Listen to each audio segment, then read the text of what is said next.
आप सुन रहे हैं भाग 11। रमा के अंदर जाते ही लीला पार्वती से पूछने लगती है, ये क्या छोटी बहू की आवाज थी? और क्या, उसी की है।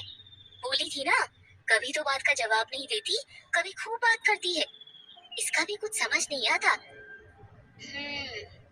तुम्हारे घर की सारी समस्याओं का इलाज है मेरे पास। लीला पार्वती से धीरे से बोली। क्या हाल है इन परेशानियों का? जल्दी बताओ लीला बहन, मैं तो सोच सोच के थक गई हूँ। ये छोटी बहू तो एक रहस्य बनी हुई है सबके लिए। पता नहीं दिन भर कमरे में घुसी घुसी क्या करती रहती है। पूजा पाठ भी कभी करते नहीं देखी इसे। हर काम बड़ा अजीबोगरीब है इसका, जैसे हर वक्त किसी चीज की तलाश में रहती है। दिमाग में कुछ पक रहा हो जैसे इसके। रसोई में भी ज्यादा नहीं जाती। बेचारी बड़ी बहू ही घुटती रहती है दिन भर। वो तो बेचारी सीधी सादी है। उसकी जगह कोई और होती तो रोज की झगड़े, रोज का नया तमाशा होता। एक बात तो कहूंगी मैं, चाहे जो बोल दूं उसे, पर वो कभी पलट कर मुझे जवाब नहीं देती। बड़ी बहू तो बहुत संस्कारी और बहुत सीधी मिली है मुझे। पूरे घर का ध्यान, सबका ख्याल बखूबी रखती है। किस्मत वाली हो पार्वती बहन, वरना आजकल के जमाने में ऐसी सीधी सच्ची गऊ जैसी भोली भला किसे नसीब होती है। और तुम्हारे बेटे भी कितना जान छिड़कते हैं तुम पर। लीला पार्वती से बोली। लेकिन बाकी की सारी कमी इस छोटी बहू ने जो पूरी कर दी। हालांकि पलटकर जवाब तो अभी तक उसने भी नहीं दिया मुझे, पर है बड़ी अनोखी।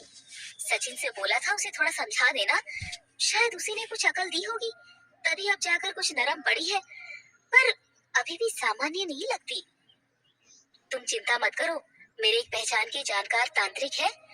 वो कई घरों में ऐसी समस्याएं सुलझा चुके हैं। वो यहाँ आते ही सारी कहानी खुद समझ जाएंगे। यदि कुछ उल्टा सीधा हुआ इस घर में तो वो फौरन बता देंगे। बस उसकी कुछ दान दक्षिणा लेते हैं।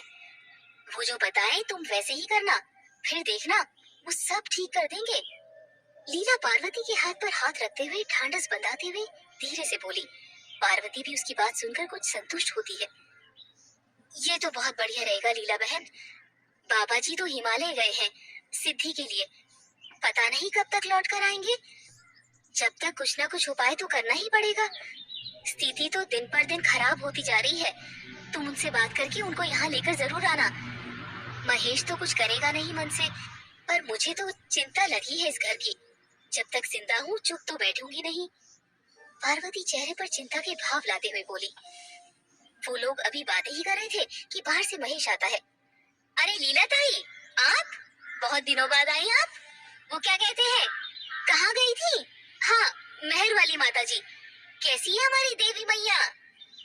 महेश लीला ताई को देखकर उनके पांव छूते हुए चुटीले अंदाज में बोला। वो मजाक करता रहता था उनसे। अरे बिटवा, तेरी लीला ताई और तेरी देवी माई दोनों भली चंगी हैं। अब अगली बार आऊंगी तो तेरी इस पार्वती मैया को भी ले जाऊंगी मैयर। दर्शन करने से सारे जाने अनजाने की हुई गलतियां माफ हो जाती है। उनकी चौखट पर मत्था टेकने से सारी मुरादें पूरी होती है।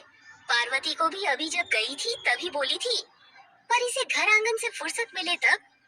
अरे अब दो बहू आ गई है घर में, अब तो बेफिक्र होकर घूम सकती है ये। घर बार अब तुम लोग संभालो। लीला महेश की तरफ देखते हुए मुस्कुराते हुए बोली। अरे तो मैंने कब मना किया है ताई, माँ खुद ही कहीं नहीं जाती।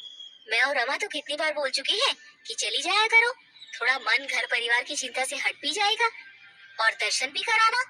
समस्याएं परेशानी तो लगी रहती है, आज एक कल दूसरी।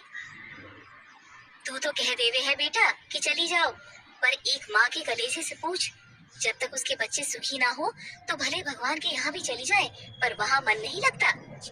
यही रखा रहता है, घर में चिंता बराबर लगी रहती है कि घर पर क्या चल रहा होगा। ये तू कभी नहीं समझ सकता। पार्वती महेश से बोली। लीला उन लोगों की बात सुनकर मुस्कुराती रहती है। वो पार्वती से बोलती है। अच्छा पार्वती बहन, अब चलती हूँ। थोड़ा छोटी बहू को बुला दो, उसे भी देख लूं, आशीर्वाद दे दूं, फिर तुमसे इस बारे में बाद में बात करती हूँ। लीला की बात सुनकर पार्वती अंदर आवाज लगाती है। अरे ओ जेठानी देवरानी, बातें हो गई हो तो जरा बाहर आ जाओ। लीला बहन छोटी बहू से मिलना चाहती है, फिर वो जाने वाली है, जरा जल्दी आओ। कुछ देर बाद रमा और गुलाबो दोनों बाहर आती है। गुलाबो आकर खटिया के पास खड़ी हो जाती है। पार्वती उसे देखकर बोली। बेटा, इनके पाँव छू। ये तुम्हारी लीला ताई है। तुम्हारी क्या, पूरे गांव की ताई लगती है। सभी उनको यही कहकर बुलाते हैं। मैहर गई थी, आज सुबह ही तो लौटी है। पार्वती की बात सुनकर गुलाबो लीला ताई के पाँव छूती है। पाँव छूकर जैसे ही गुलाबो वापस ऊपर उठती है, दोनों की नजरें एक दूसरे से नजदीक से मिलती है। लीला उसके सर पर हाथ रखकर उसे आशीर्वाद देती है और बड़े गौर से उसकी आंखों में देखने लगती है। गुलाबो सकपकाकर उसके पाँव छूकर बिना कुछ बोले वापस अंदर चली जाती है। ये सब देखकर लीला पार्वती की ओर देखने लगती है। पार्वती लीला से बोलती है, खुद ही देख लो लीला बहन, बस जितना कहो उतना करती है। इसका दिमाग खुद से तो कभी चलता ही नहीं। पाँव छूने का बोली तो बस वही किया और चली गई। बड़े बूढ़ों से किस तरह पेश आना चाहिए इसके घर वालों ने इसे सिखाया ही नहीं लगता है। पार्वती मुंह बनाते हुए लीला से बोली, कुछ गड़बड़ तो है पार्वती बहन। उसकी आंख में देखा तो कुछ कुछ लगा मुझे। इसकी आंखें सामान्य नहीं लगती मुझे। पूरी उम्र खपाई है मैंने, एक एक बात अच्छे से जानू हूँ। घाट घाट का पानी पिया है मैंने। उसकी आंखों में देखकर ही समझ गई कि इसके साथ कुछ चक्कर है। तुम ठीक ही कह रही थी, पर तुम चिंता मत करो, अब मैं आ गई हूँ ना, मैं जल्दी उन जानकार तांत्रिक से बात करके तुमको बताती हूँ। इतना कहकर लीला वहां से उठकर जाने लगती है। वो जैसे ही दरवाजे के पास पहुंचती है, तभी ऊपर से एक कबेलू उसके सर पर आ गिरता है। हाय मैया, मर गई रे। लीला की चीख निकल पड़ती है। वो वही सर को पकड़कर बैठ जाती है। ये सब देखकर महेश और पार्वती उसकी तरफ दौड़ पड़ते हैं। उसे उठाकर खटिया पर लेटाते हैं।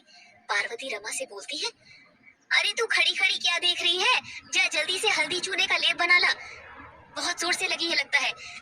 ये ससुरा कबेलू का टुकड़ा गिरा कैसे, ऐसे तो पहले कभी नहीं हुआ। पार्वती दरवाजे के ऊपर बड़े गौर से देखने लगती है। लीला तो खाट पर लेटी है। महेश उनका सर जोर से पकड़ता है। उस पर हल्दी चूने का लेप लगाकर कपड़े की पट्टी बांधी जाती है। पार्वती उनकी हालत देखकर उनसे बोलती है, ज्यादा दर्द तो नहीं हो रहा लीला बहन, गुमठा उठाया देखो। बस इसी तरह की अनहोनियां हो रही है इस घर में। अब ये सब देखकर भला मैं कैसे कहीं बाहर घूमने जाऊं। ससुरा मन इन्हीं सब उधेड़ बुन में लगा रहता है। पूजा पाठ में भी सही से मन नहीं लगा पा रही। लीला सर पकड़कर उठकर बैठते हुए पार्वती की तरफ देखकर बोली, कोई ना कोई रहस्य तो जरूर है इसमें पार्वती बहन। मैंने भी महसूस किया है, तुम्हारे घर में जरूर कुछ ना कुछ है। अभी तो मैं चलती हूँ, उनसे बात करके जल्दी बताऊंगी। कहते हुए वो खटिया से उठकर खड़ी हो जाती है। पार्वती महेश से बोली, जा बेटा, इनको घर तक छोड़ा। बेचारी कितना दर्द हो रहा होगा। पहले तुम आराम करो लीला बहन, क्या करना है बाद में सोचेंगे। अब तो हालत ये हो गई है कि किसी को घर में बुलाने से पहले 10 बार सोचना पड़े है।